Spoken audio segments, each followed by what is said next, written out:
Welcome back to the Gun Collective podcast. My name is Jon Patton. Of course, who else would be hosting this shit, right? Who else would be here?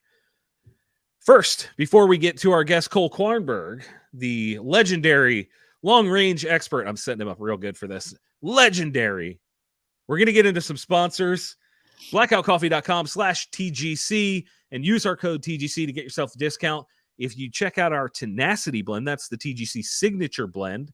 It is low acidity, a little bit of added caffeine. Great way to start your day off if you like coffee. If you don't, try out the teas. I especially love the English breakfast. That is one of my favorite teas out there. And if you don't like that, go for the hot cocoa because it's all good. And they support freedom right here in the U.S. They're down in Florida. Great company. And of course, that same code TGC also works at vertex.com. You can get yourself a bag, the backpack, the go bag, the EDC bag. They got all that, but they also now have stuff for your long guns, handguns, etc., and storage for your vehicle with the VTAC stackable storage. The code is TGC. It'll get you at least 15% off. They bump it all the time for holidays and such. Cole, how are you, brother? Good. How you doing, buddy? Long time no talk. Yeah, it's been effing forever. So for context for the audience, you are one of the busiest people in the gun industry right now. Long range is your focus, but you're a content creator, you're a marketing guy. How do you describe it to people? Because I have no idea how to encompass this in a normal sentence. Yeah, Sean Heron came and hung out with me last year, and he goes, "Dude, I thought I was busy, but you're crazy." And I'm like, "Dude, it isn't." The thing is I'm like, I don't ask for it; it just seems to find me, like the freaking craziness. So, I own Team POI, which is a marketing PR rep agency. We've got a few, clients, and then I host the podcast, and then I have a property management company that we're managing. I've got. It's just on and on and on and on, and then I'm just partners. I just became partners in another business. It's just life, it's one of those things. I guess everybody's wired a little bit differently. Some people can handle, sitting back and just kind of meandering through everything. And I'm kind of one of those guys that I just like, as soon as I wake up, I like to be going. I'm also one of those guys that I don't wake up till like 8 and I go to bed at like 2 a.m. I'm that late night guy, and that's when I get everything done. But I don't know, it's just been nuts lately, man. This industry's changing nonstop, and to be relevant in it, you have to adapt and overcome. And you found that out just like I have. That is one of the truest statements ever spoken. So a large part of your focus in the gun industry, I don't know much about your property management, of course, but large part of your focus, like I mentioned in the opening, is long range. Mm-hmm. Why? Why? So I'm here, I live in Utah. My dad was a huge hunter. The hunting scene is what I think gets most people into the long range scene, in my opinion. Okay. Like, everybody, sort of the gateway drug. Right. Everybody's like, hey, I'm a hunter and I want to get better at it, because wind and all the environmentals and all the factors that come into it. It's not, and I'm not saying that shooting pistols is hard, but shooting pistols at close distance, you have your set of variables. Shooting a rifle at 1,000 yards, there's a whole lot more variables that come into that. And a lot of them you can't control. Most of them you can't control. Right. So it's kind of that thing that you learn how to adapt and be able to try and control as much as you can, but yet learn how to read those variables and everything else. And that's how them sort of work with you instead of against you. Right. I mean, wind's the biggest variable out of anything, and learning how to read that and do everything, it's hard. So a lot of the people come from the hunting side, get into the precision side, just wanting to be better hunters, and that's the cool thing. Out here in Utah, it's a little bit different than, back on the west or the East Coast. Yeah, I should say, every time I go out to visit Sean in Colorado, we go out to eastern Colorado, and it's basically just a freaking desert. And to me, that is like a foreign planet, having been, I mean, it is full on springtime here on the East Coast, and it is plush with green. And that doesn't exist in the deserts, let alone Are you quite in the high desert, or which part of Utah are you in? I'm like right in the middle. So on the west side of my house, all the way through Nevada into California's desert, and on the east side of my house, if you follow me on Instagram or anything, you'll see the gigantic mountain above my house, and from there towards Colorado is all mountains. So I'm right on the line between mountains and desert. So I can shoot high angle if I want. I go above my house. If I want to shoot long range desert, I go on the other side of my house. So I'm super lucky when it comes to that kind of thing. We just build a range here locally, and it goes out to 17, a little under 1,700 yards. So Is that all? we just go out there and have fun and create content and shoot at targets and bet each other money on what we can hit, that kind of thing, and make it interesting. It's fun. It is. It's just like anything else. What's the hardest shot you've ever taken? The hardest ones, in my opinion, I mean, you can take hard shots at matches, but shooting animals is so much more hard to me because I'm that person. Like, I don't want to take a shot unless I know I can make it. I'm not one of those people that like to shoot at an animal and just zing lead at it. Yeah. It's the morals, I guess, of it. So the The hardest ethics, ones yeah. have been, the animals, and everybody's like, oh, I tried to get back so I could shoot further. That's not me. I try to create, close as much ground in between me and the animal as possible. But shooting an elk at like, I think it was like 900 yards on a side hill. So my body was actually laying downhill trying to shoot at this elk across there. It's just, I couldn't get behind the rifle. Everything was sliding down, trying to make that shot. Those are super hard shots to make. That is a long shot. How do you feel, in that vein of the ethics of long range hunting for most people? Because 900 yards, I would argue that a large portion of people are not capable of connecting and having an ethical kill, a clean kill at that distance. What do you think about it? No, 100%. Even you got to think the size of an elk. It's a big animal. Your kill zone's still somewhat big, but you've got to look at the factors like, will the bullet expand and do the most damage? If there's too much wind, are you going to hit it in the back end?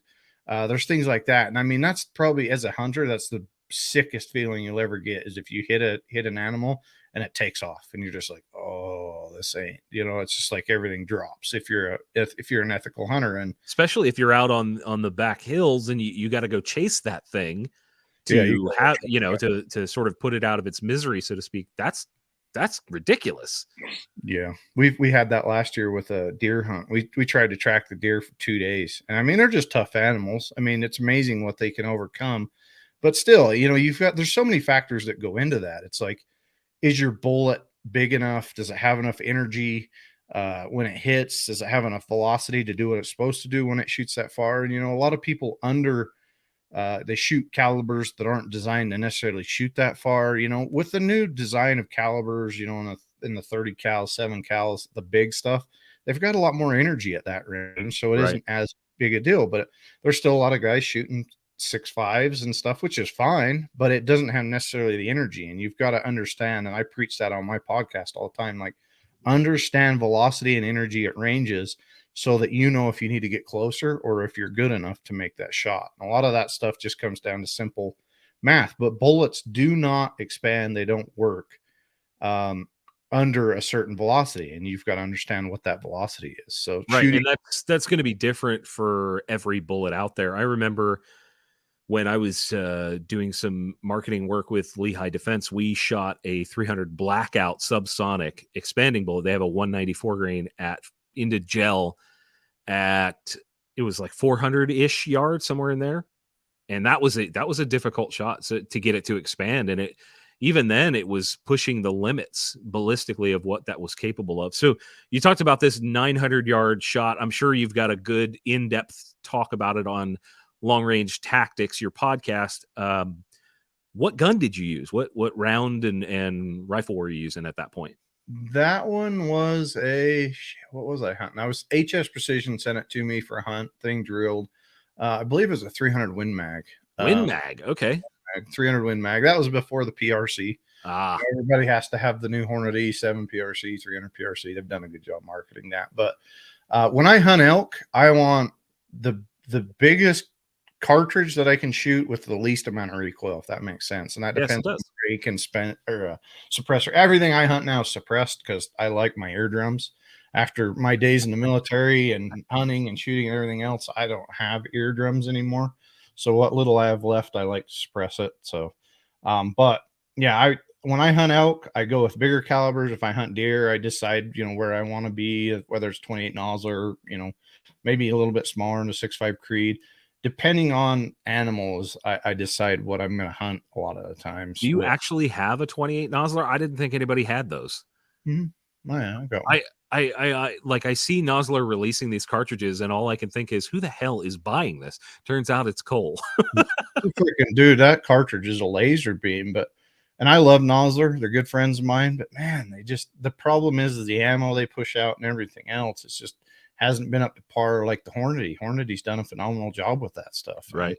That's why everybody's like, oh, I'm just gonna go buy some PRC because I can get ammo for it. It shoots great out of the box, no issues. It's just an easy button, and I love my Nosler, but I have to hand load for that. And I knew going into that cartridge that I was gonna have to hand load to that. But how many guns can push a 195 grain burger at 3,000 feet per second? Holy crap! Is that the ballistics of that round? Mm-hmm. Good God!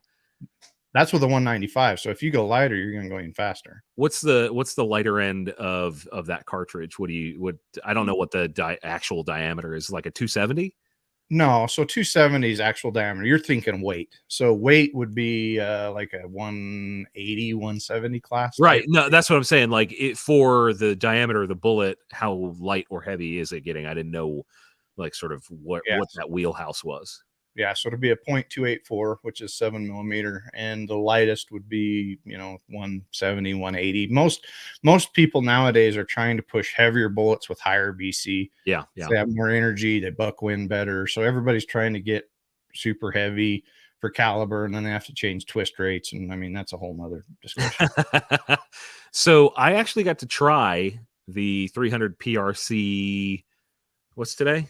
It was a couple weeks ago. This probably won't be released until much later. So in early May, I took a 1,000-round shot with a 300 PRC that belonged to Sean Heron, and that was a pretty good experience. That the round didn't have a ton of recoil in his particular setup, and I was you know what, I'll leave the results of that for the video, but there will be one coming out on my channel shooting a very unique item at 1,000 yards, and it was a shitload of fun. And I haven't tried the 7. When I was coming up in the gun industry, 7 mag was like the bee's knees to all the guys in sort of Amish country, Pennsylvania.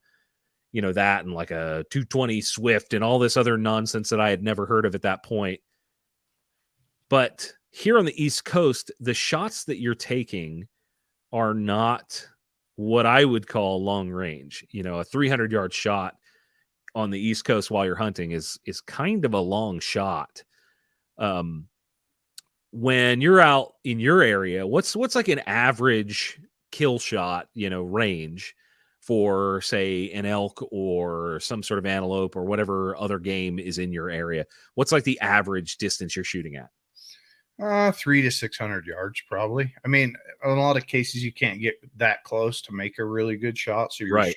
It out. I mean, it's all dependent. I get this asked all the time on my podcast, like, what is long range? Well, long range is dependent on everybody else. Well, what's ELR?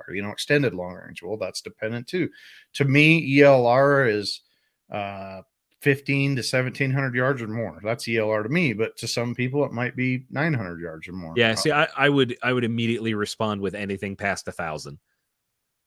Yeah, and I mean, we make 1,000-yard shots all the time. I mean, that's not that far. A mile's 1,760 yards, and so you can make that shot. I've made that shot with 6mm. You can do it. Sure. It's not gonna have a whole lot of energy that you can do it, but to me it's a lot further, and the rifles are based upon that, and they build them completely different. They look different. Those ELR matches are on a whole nother freaking level. I mean, they're shooting 3,000 yards or more in some instances. I've seen a few of the rifles for ELR stuff, and I can't remember the guy's full name. I think his first name is Paul. He's one of the sort of higher end guys that takes these crazy long shots. What is that like? What goes into a rifle like that? Like what do people need to have in order to make a shot at 2 and like say like 2 miles? What's Mhm. required out of a rifle system to make that happen? Well, I mean, it goes from the bullet back at that point. You've got to find a super high BC bullet that can buck wind, that's heavy, that has a lot of weight. The wind can't push it as far. And I mean, they're shooting like cartridges like 375 enabler and 416s. And You say 375 enabler? yeah, that's what they What the call it. hell is that? He just came up with it. I don't know. But I mean, like when you look at it, it's a huge freaking cartridge and it's full of a whole lot of powder. And these guys are on a different level because they're trying to control, kind of like bench rest. They're trying to control every single variable because they need to get rid of all that because their biggest variable is going to be wind at that point. Sure. What is the wind doing at a mile, much less 2 miles or 2.5 miles? Because a lot of people don't realize that bullet goes through different winds all the way to the target. So if you've got different canyons pointing different ways, you can, in a lot of cases, the bullet will actually go back and forth to a target. So trying to Wow. read all that's so hard to get on target. And I mean, that's a whole nother level of long range shooting. You know what I mean? Yeah, I have a minimal, especially by comparison to you. I have minimal experience at extended range.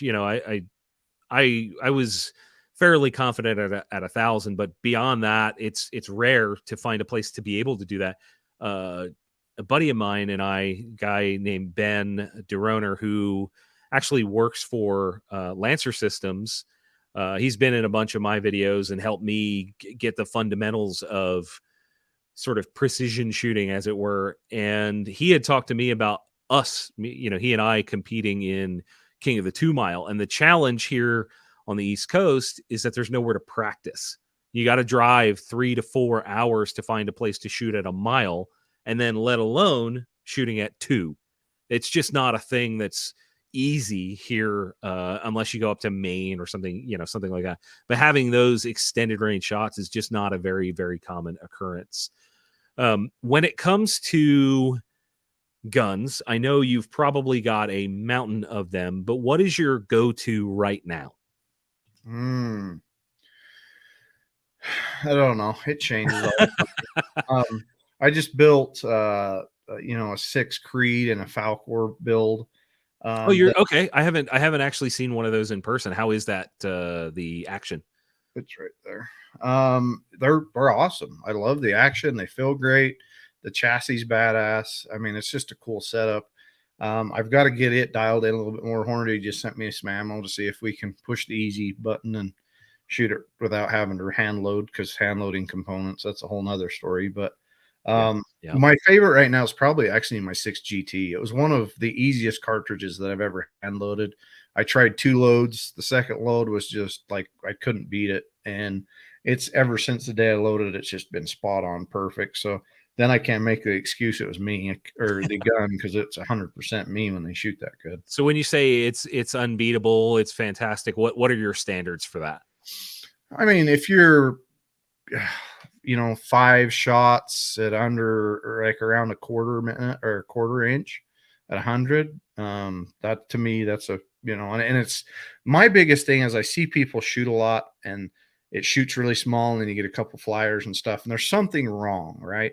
If it's continuously printing a really small group with no issues, to me, that's like the perfect setup. And Sure. that gun does it. There's other ones, every once in a while it'll grow. You shoot a group and it's like 3/4. You shoot another group's quarters. You shoot another group, it's half. You kind of think in the back of your mind, and we can talk about mental games and stuff, but in the long range side, you've got to take every variable out of that possibly in your brain, your mental capacity. And if you're not confident in that rifle, in that cartridge, in that setup, you're not going to do very good, because you're always going to be second guessing, shit, was that the gun? Was it me? What was it? So that gun's one of those that takes that variable out of it. I just know it shoots, just straight up shoots. One of the challenges we run into with the variety of guns that we're testing a lot of times is, especially when it comes to precision, is this gun is not meant to do what we're trying to get it to do. When we're talking about like printing groups. And that's why in the review videos, I actually changed the way I talked about it, because we used to talk about it from this is what the gun is capable of. And what we have started saying is this is what I'm capable of with this gun, because the amount of variables stacked against us is massive.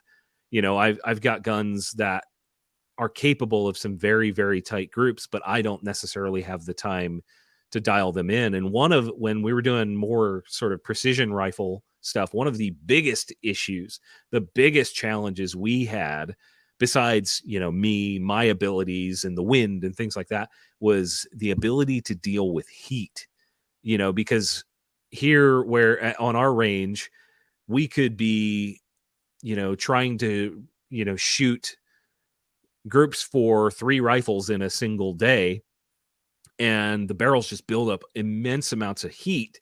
And then you start to see groups do wacky shit when the heat starts to cycle in. What do you do to fight against that when you're, finding what the gun is capable of? What do you use to combat heat? Well, I mean, Magneto Speed makes a cool little thing. It's called the Rifle Cool. I've got one of those things. I love them. Slides in the chamber and blows air out. I freaking hate them because they just yeah, it's very noisy. Yeah. Match. But here's the thing: we shoot rifles, and this is something you got to think about. We shoot rifles, and from 10 to, in some cases, 13, 14 rounds in 90 seconds or 2.5 minutes, in a precision rifle course. So right, we're putting a lot of rounds downrange in a quick succession, and that everything's getting hot. So we run, of course, big taper barrels because they mitigate heat differently than a small taper barrel. If you're shooting a small taper barrel and you get it really hot, it's going to start flinging shit everywhere. I've seen that more than once. Most people, with really small tapers can shoot three shots and get a decent group, and then it go to 5 and it opens up because it just gets hot. And that's one of those things you just got to understand what your gun's capable of at that point. And some just aren't built for that. But I kind of like that because it amazes me, and I'm not going to rag on content creators. Oh, please do. It's very fun when you do. But it amazes me how many of them I'm like, dude, I know you rigged that. It's like, just tell everybody what you did. Hey, you're an average shooter. You're just a dude that's got a great YouTube channel. You've done everything else. But how did you interact with that gun, with that firearm, with that ammo? And, make it a little bit more personal instead of trying to do it so that that gun's just perfect, because we all know it's bullshit on the backside of it. Or, there were issues, and being honest with that and being transparent. And I think I've seen a lot of content creators starting to do that, kind of like what you're saying, like being more transparent with, hey, I'm not the best shooter with this, but this is what I get, and this is what you can expect to get, what you can expect to see at this point. And then they in their mind can say, okay, I'm better and worse and everything. And then, all right, now I know what I could expect from buying this product. And I think that helps with the end product, with everything, because people kind of relate to that more than just seeing, oh, everything was perfect, even though it jammed every 3 rounds and everything else. I mean, but I think that can be a whole nother podcast on that crap.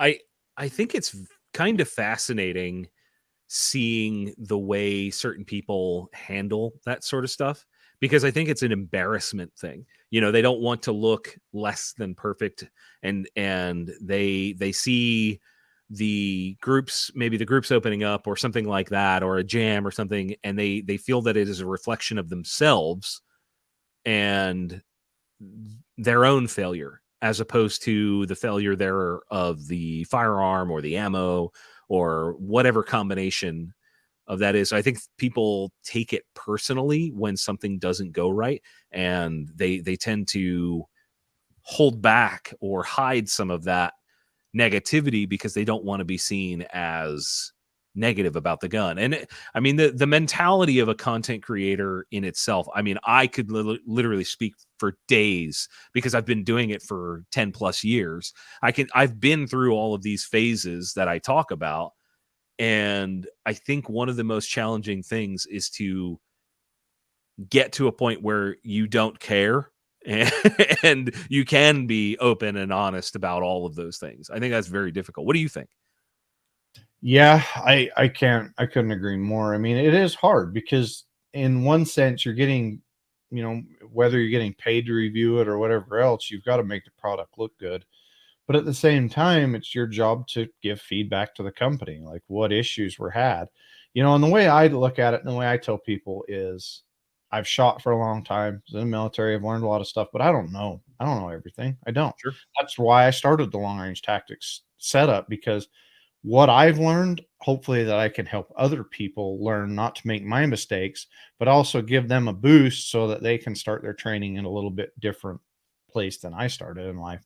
And I'll be the first one to say I am not the person that knows everything about shooting, because I didn't. Hell, I was a ballistician for Remington and Barnes for 6 years, 7 years. So you are a huge nerd. No, I was. I still didn't know everything, and that's the big thing, is you've got to admit that, hey, I don't know everything, and I'm on this journey of learning. And that's why one reason why I started the podcast is, like, I like talking to people and learning more about this type of stuff, because I don't know everything. And in almost every episode, I learn something. And if I can tell people, hey, I'm not perfect, but I'm learning along the way, people can relate to me. I would hope more that way, because they're like, all right, well, this guy's learning, and you know, maybe he can give me some ideas and help me through some of this. And that's kind of, you know, where I've gone on my journey. There's a lot of people that message me and say, hey, I noticed you talked about this. Can you help me out? Or Sure. Can you expand on that? yeah, Yeah. can you expand? And here's the thing. In a lot of cases I can, in some cases I can't. And I'm not too proud to bring in somebody that can do it. It's a You know, wonderful thing. yeah, and, like, you know, you bring in somebody that, hey, I want to learn too. You know, I've had a lot of those people on the podcast. You know, Chris Roberts from CR2, he was a U.S. Army sniper cadre. You know, he taught U.S. Army snipers how to shoot. I've learned stuff from him. And Chris Way, he's like one of those super number driven people that just turns everything. And like, a lot of the time it's over my head even, but he just extrapolates so much data and turns it into understanding, you know. And it's cool to have those type of people around too. And it's kind of, that's one fun thing about this industry, and as you know, is just the camaraderie and you know, everybody getting together. But it's not all negative. So I sometimes I get off on tangents, like, them assholes are freaking don't know what they're talking about, blah blah blah. But there's still more that are good people that do great shit, and for some reason we always kind of target out those dipshits. But Yeah, I find the ability of some people to take complicated things and make them seem simple. I find that ability really, really not just personally valuable, but entertaining as well. Like the ability of somebody to compress and sort of digest information themselves and then turn that around and be able to explain it to a group of people that may not understand it. I find that ability, which not everybody has, to be really interesting. But I want to take a little bit of a hard right turn. What do you think is the sort of next big thing in shooting in general, and then more specifically long range? Because, you know, that's your wheelhouse. right, so air guns and 22 have come a long ways, right? The biggest thing that we've got to focus on is how do we get the next generation into shooting. Okay. Because, you know, Teddy Roosevelt said it, you know, we're only one generation away from losing everything. You know what I mean? So getting kids, spouses, anybody new into the sport and not getting them overwhelmed. I mean, my wife, she's like, I'm not going to go shoot long range because of how overwhelming it is. And it is truly overwhelming with all the variables. I don't disagree. What's cool is there's the NRL 22, which has come out, and there's a lot of little 22 organizations, and they break down the way you have the way you could enter. So there's like production class. So you can take a 1022, you can take something simple and just go compete against those people. There's, you know, the step up to where semi-custom, and then there's full custom. And the cool thing is, like Utah Air Guns, one of my sponsors, they have started to get into this, the air gunning side. So you can go buy an air gun, you can compete. But I think the rimfire game has really changed how people get into this. And kind of to your point, like you don't have the ranges to shoot at back east that we do out here. So how do you make it fun for everybody but keep it competitive enough for everybody? And I think the rimfire game has done that. Companies like Voodoo Gunworks and all these companies that have taken 22s to the next freaking level. I mean, they're just super accurate. I've shot 22s to 800 yards plus. I mean, it's just crazy. It's fun. I mean, it's stretching the limits. But I think that is kind of the thing, because hunting has just, after COVID, hunting kind of took a step up. People were worried about getting stuff off the shelf, and they're like, I'm just going to go provide for my family. And it's kind of changed a lot of things, but a lot of them didn't know how to shoot. They didn't know how to hunt. So the 22 series could really get you, firearm safety. That's a big thing. We talk about that all the time. Like, how to be safe with a gun. Accidental shootings are still everywhere, prevalent, and teaching kids how to be careful with them, understanding, respect for firearms, that kind of thing. And to me, in my opinion, that's probably the next place that needs a big focus and big push. Too bad like the NRA and stuff isn't still worth a shit. They could really push stuff like that, those programs. They could, but no one's doing it except for the NRL 22. And that's the biggest thing that irritates the hell out of me, man. As gun owners, like, we do not band together worth a shit most of the time. And it's like the people that are banding together against us are kicking our ass because they know how to band together and they know how to push initiatives and they know how to do all that. But we're just kind of the good old boys that sit back and take it as it goes. But eventually they start taking away enough and enough and enough and enough to where you're screwed. You take away ammo, you take away all these little things a little bit. No one's seeing the big picture here. They're like, oh, they're just taking away that part. Okay. Right. Now they're just taking away that part. Okay. Pretty soon, now you're looking back, you're like, shit, when did all this happen? Well, they did it. So, it's very true. Very true. It's hard, with youth and everything else, and the way school shootings are and all that, crap. But I think getting kids involved in something like this is everything. But so I guess the next big step is to get more kids, get more new shooters in there, and get them out, not just competing, but learning and being a part of the community. Is that what you're saying? Yeah, 100%. I mean, a lot of these companies would be behind it. I think more in the industry itself, like, well, shit, now we're getting a whole bunch more people that could go out and buy our product out in the sport, and it's just getting super saturated with, every one of them are getting super saturated with people carrying the same products and everything. But it's amazing. It's amazing how, like, if we really tried and we put effort towards it, how good we could do with it, as a whole, as a community, trying to get people out and shooting. If we did more 22 pistol shoots, to maybe get people started on something that's a little less expensive, no recoil, it doesn't scare them like shooting a big gun, things like that. And another thing that always irritated me was, and we all thought it was funny, was handing somebody a giant gun or something big and watching it kick their ass and scare the hell out of them. Which, it's funny. It's funny to a point, but man, how many people does that ruin? They just have a bad feeling about it. And they're just scared of guns. Exactly. And it's like everybody's just terrified of something that they shouldn't be terrified. The gun's never going to hurt them unless somebody's stupid enough to point it at them or not be safe with it. It's just that's the thing with it. It's kind of amazing how that happens. But we have seen a few really good new rimfire handguns come out, which I think are kind of fantastic because they mimic full size or larger caliber guns. We've the Taurus TX22, excellent gun. The P322 from SIG, excuse me, excellent. I would borderline put the Glock 44 in there simply because it's so close to a full size Glock. I don't like that gun, but there are so many guns like that from a bunch of different brands that can get those new shooters on board.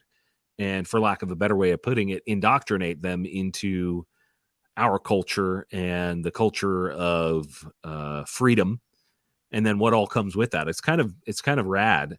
to see that. And you talked about Voodoo. I think the challenge with a gun like a Voodoo is that they're just too damn expensive to get that kind of precision. There are more affordable options. Like we just did a review on the Bergara BMR, whatever the hell it is. I don't know.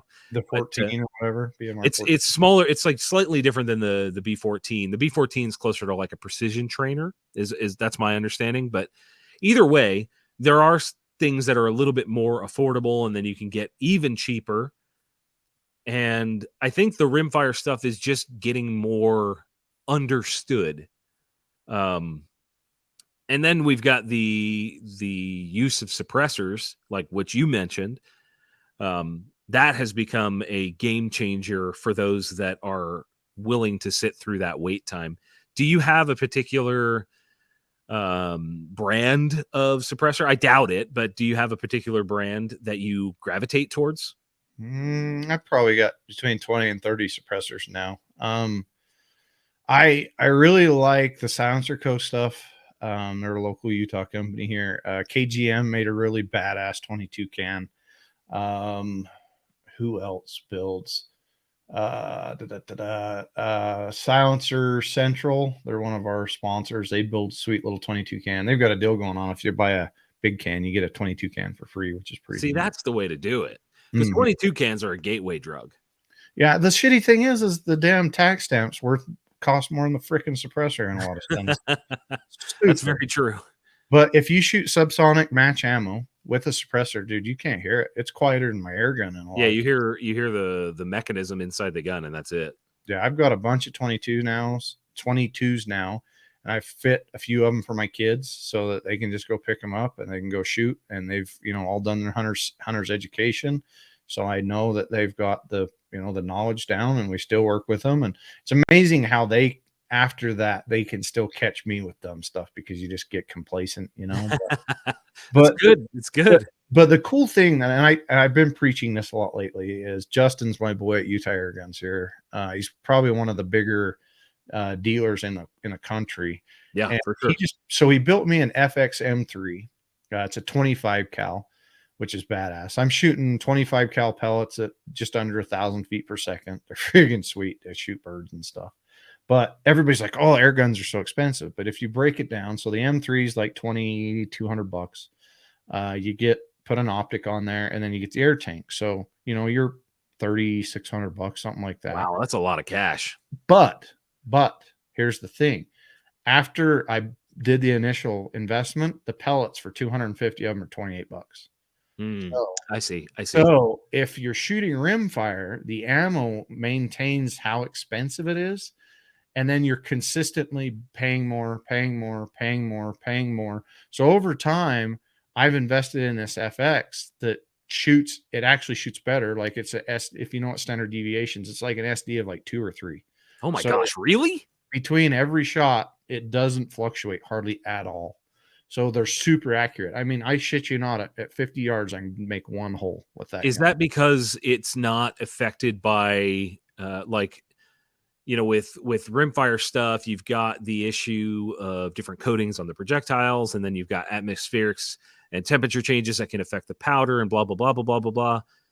Is that avoiding that because you're using valving and pressurization? Is the air gun avoiding all of those?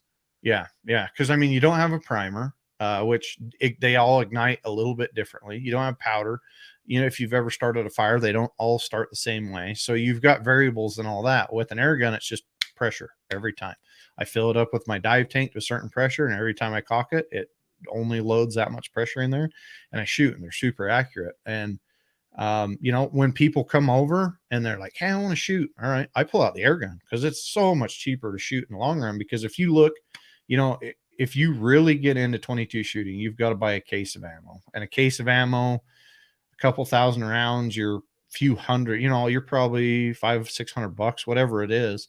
So after buying a few cases of ammo, you're already way surpassed what the initial cost of the air gun was. Now, my air gun is the high-end air gun, FXM3. There are a lot lower ones. They've come out with ones in that $1,000 range that do almost the exact same thing. And you can hunt with them. You can shoot with them. You can, everything in between. The pellets you know, if somebody goes crazy, the pellets are easy to go buy. You can shoot different pellets with it. And I mean, I just tell everybody, I mean, there's ways to get into this game for less money and still be, you know, accurate. Now with the B14s and stuff, you can start out with a cheap system and a stock. And the cool thing is they're a 700 base platform. So if you ever want to change it to a chassis or you want to upgrade it to something else, you can. And I always tell people, I'm like, start with something that if you start with it, you can keep upgrading it, kind of like an AR. You know, you can change handguards, you can change whatever you want on it. And that's the way I kind of push people into that side of the thing. So sure. You're talking about all these air guns, and I've got a couple. I don't have a ton. I just want people that are listening or watching to know that you can get a 50 cal air rifle. I've got one. The one I have is called the Dragon Claw. There are other options available, but I have the Samyang Dragon Claw. It was one of the earliest products we showcased on TGC back when I was doing #not a review. And I still pull that thing out and just have fun with it, because who doesn't love shooting a 50 cal air rifle? It's silly. It's not the same kind of gun that Cole is talking about. Let's be fair. It's not that, but it is fun. And really that's most of what shooting is at its core. Fun is what it's all about. Mm-hmm.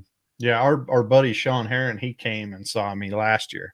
And it was for one of my clients, Devil Dog Arms. We did a 19. I wanted to go shoot exotic rams with a 10. Oh, that's right. Yeah.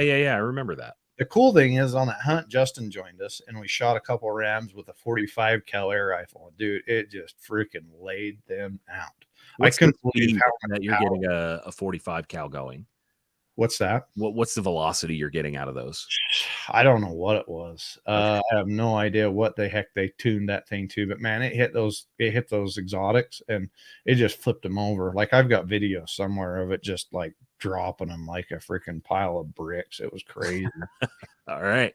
And I'm like, cool. But they've done that for years. You know, if you've watched Jim Shockey at all, Jim Shockey was shooting deer and all sorts of stuff with air rifles. The Benjamins back when, cool. And that we shot turkeys with our air rifles. We took our air rifles and did headshots on all of the turkeys, and it was fun. It's just cool to see what, you know, you can do with the rifle that you've got. And we had a fun time with it.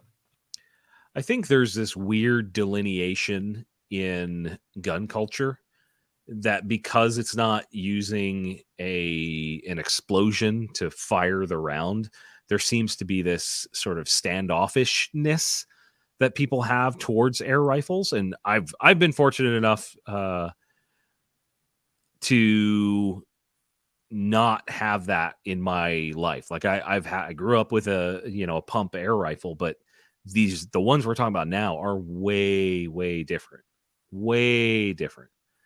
And I'll tell you what, I think it's weird that a lot of our constituents, or a lot of our people in the community, are against it. What's good is I just saw Garantham did a video on an air rifle, and as one of the biggest content creators out there, the most influential people in the industry, that's a very good thing for that sector of firearms. Or I guess it's not technically not a firearm, but same but different. You know what I mean? Mm-hmm. If you could hunt anywhere in the world, where would you go? I like Alaska, but I'm fat and out of shape. So it'd probably kill me. I don't know. I always hear everybody's like the dark continent, Africa. You know, it's you always hear from people like, oh, there's a feeling there, you know, and you're like, oh, bullshit. Until you go to one of those places, you're like, man, the atmosphere is just different. The feeling's different. Everybody that I talk to going to Africa, it's not just about the animals, it's just about the thing. So definitely parts of Africa would be sweet, you know, to hunt a jaguar or, you know, something super cool like that would definitely be it. There's a lot of Argentina. There's a lot of places down there. Australia. What do you hunt in Argentina?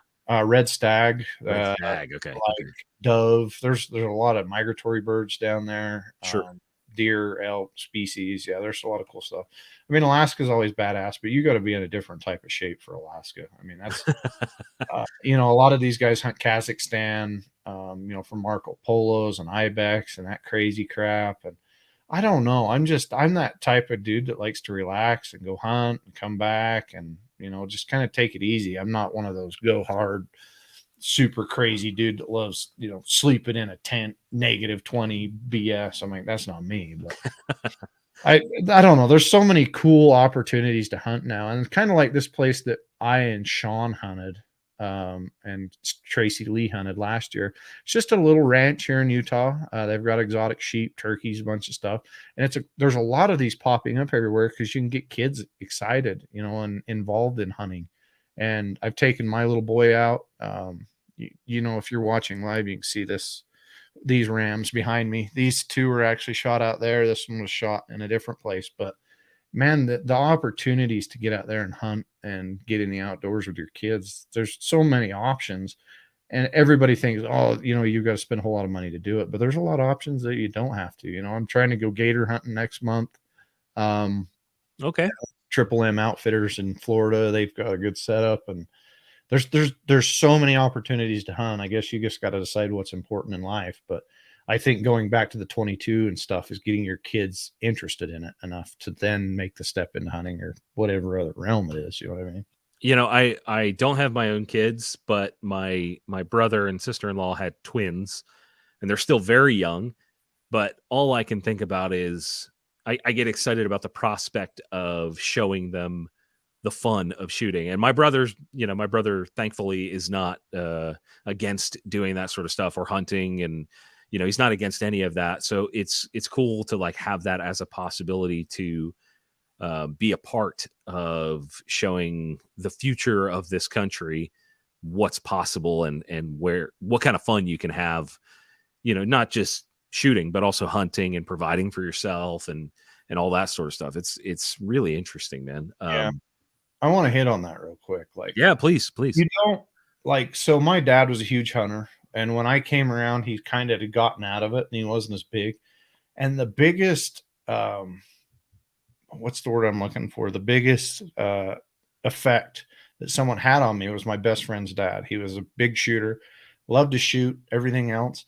The thing is, as a parent or an adult, they don't have to be your kids to be a super influential person to that child, because I host one of the biggest hunting youth hunting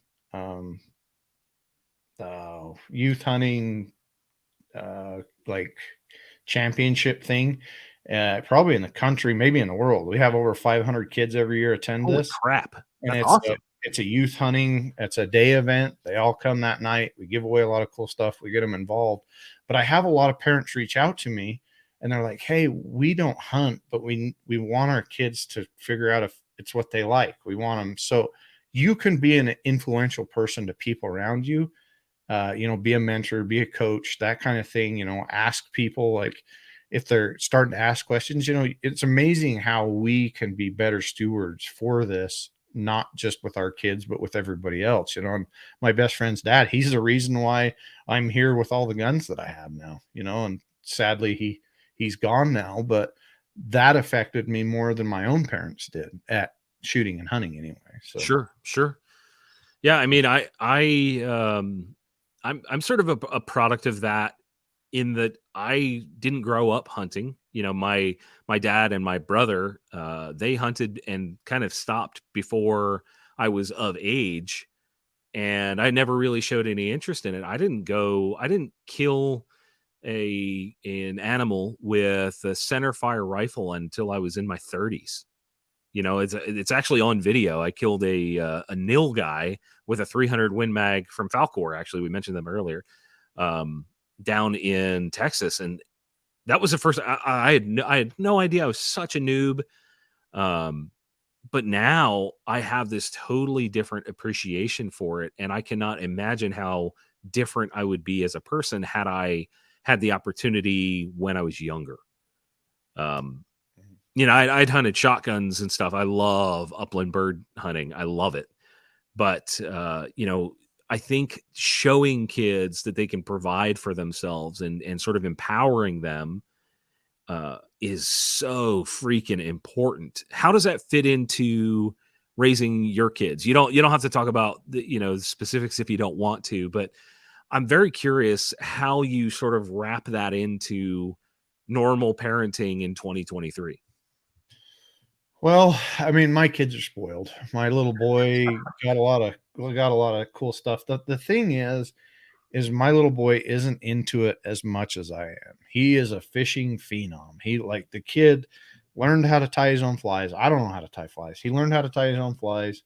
He learned how to be a better fisher. Like he's gone because from when we were kids, we didn't have Google or, YouTube and all this crap to learn. And it's just become so much better to learn. So fishing is his thing. And I've tried to kind of push him over into this side of things, but he doesn't like just like shooting. He loves hunting. He loves like hunting birds. He loves hunting, different things like that. But he'd rather fish. And I think understanding what your kids want to do and kind of helping them, but giving them the opportunities to learn this and then let them decide what they want to do. That's the big thing I think today as parents we need to do is give them the opportunity. And if they don't like it, great. Now but without giving them any opportunities to learn or shoot or anything else, you don't know. And it's amazing how some of this could maybe save accidental shootings, could save school shootings, could save some of that is knowledge, understanding how dangerous firearms are, but how safe they can be if they're handled correctly. And but going back to that, my kids, they have their own 22s. When they were 5, I gave them their first little single shot 22, so they couldn't go semi-auto, and I just kind of walked them up through it. I didn't go out and get them the first rifle is this big badass gun, but I gave them the opportunity to learn from it, and they love shooting those. And over time they've kind of updated. Now they've got custom 1022s, and my little boy, he's got a custom 223, and that would make most adults jealous. It's just they've been super blessed. They've been lucky, and they need to know that. I didn't have that kind of opportunity when I was that age, but I think giving children the opportunity to learn some of this is definitely something that has to be done. And there's a lot of organizations out there that do that, but I've talked to a lot of people. I had a conversation with Donald Trump Jr. about this a while ago, and I'm like, dude, there's not really any organization out there that I know of that's really pushing the firearms and responsibility and that kind of thing to these youth, because a lot of the parents nowadays aren't teaching it. A lot of the schools are, they're bad, they're horrible things, but we're not teaching our kids, the importance of it, self-defense. If shit ever hits the fan, how do you, defend yourself, that kind of thing. And one of these days, I'd like to see an organization come out with something like that, if there isn't one already. But if there is one out there, I don't know about it. So I feel like you have your mission set before you. Add that to your schedule. Remember at the start of this podcast when I said I didn't have a life? I can't do that. Look, some shit. I need just get rid of all the other things and just do that. Yeah, just wipe the slate. I've spent a lot of nights sitting around the campfire thinking about stuff like that. Like, well, if you want it done right, do it yourself type thing. But by the way, he has a really sweet. Go look at Cole's Instagram because his fire setup is rad. I'm jealous. My wife freaking made me do it in the first, and I was so against it. And then the first time I sat in there, I'm like, all right, I'm sorry. I apologize. You're not but I'm sorry I said that to you, because Sean and everybody sat around it and like, dude, I want to just sit here all day, because the view is the giant mountain through the door. There's sheep and elk and bear and moose and everything on this mountain, and then the fire pit and everything. It's an awesome setup. Yeah. Whereas where I live, look, we get to look out and see the neighbor's house. And then look the other way, and it's the other neighbor's house surrounded by trees. Now, to be fair, I live in a suburban area, and we do have some wildlife. I just can't hunt them here. You got a suppressor, you're good. I have several of those, and that is, one of these days, I may just make some venison happen. Mm-hmm. Yeah. Jerky. Yep. Yeah, but legally that was a joke. So we don't go ahead. What'd you say? But was it? I don't know what you're talking about. Legally, that is a joke. I'm not serious. I'm not going to do that. So we are running short on time here. is there anything else that you want the TGC audience to be aware of before we roll? Yeah, I mean, if you're wanting to get into long range shooting, if you're trying to learn about it, even rimfire, anything, we've got a big group right now on Facebook. It's Long Range Tactics official group. I think there's about 23,000 people in there. Holy crap, that's awesome. And then we've got Long Range Tactics podcast, which is my page. There's, I think, 30 or 40,000 followers on there. And we try to just push out information. There's a lot of people that will reach out and say, hey, I live here. Do you recommend, or can you tell somebody that can help me get into it? And we, we work through it, and through our panel, we try and help people find places to shoot and different things like that. So if you're ever trying to do that, just reach out to us, Long Range Tactics podcast on Instagram and Facebook, excuse me. And then I just want to give a shout out to a couple of my clients, Fix It Sticks, of course, which you use. Yeah, I love it. I actually keep a set in my range bag. It's one of the best small tool sets that I have. Like legit, even if they hadn't supported us at any point, like those are fan freaking tastic. And then we've got Devil Dog Arms. They're my 1911 client. We've got Boring Rifles. They're one of my long range clients. They build ultra high end long range guns. I mean, we've got a lot of partners we work with, just like you do. I mean, we're just trying to keep our head above water and work through it. But there's a lot of great options out there to get into shooting and hunting. And if you're looking to get into it and you have a certain budget, reach out and we can help you build that. But don't just put in a post, hey, I'm looking to buy a gun. Give us, the options. What is your budget? What are you looking to do? Give us some of those answers so that we can really give you an educated answer. Yeah, an educated answer, because then we can help you. And I want to help you skip all the steps that I screwed up making in the beginning. Don't buy garbage shit. Buy the good stuff. Spend your money once. This stuff will work for your budget, that kind of thing. So, I mean, that's why I started Long Range Tactics, was to help people get into hunting, get into shooting, things like that. And if you do have a group out there that does use stuff like that, reach out to me and we'll promote or sponsor whatever you're doing, because I want to get behind that stuff. I love it. All right, check out our sponsor, Vertex. Use our code TGC at vertex.com. Get yourself a sweet bag, some apparel, some stuff for your vehicle, your firearms, all that. And, of course, also check out blackoutcoffee.com/TGC and use the code TGC. Get yourself some Tenacity Blend. It would be rad if you did that. Cole, thank you so much for your time today. I know that you are a very busy person. We talked about that. I really do appreciate it. It was good to catch up a little bit, and hopefully we can go hunt some stuff before the year is over. Let's do that. I'm done. I got some tags. Let's get Heron out here and we'll go have a party. Yeah, we'll push Sean into the fire and then you and I will go hunt. Shouldn't be very hard. He can't walk very good. So awesome. As always, guys, thanks for watching. We'll see you soon.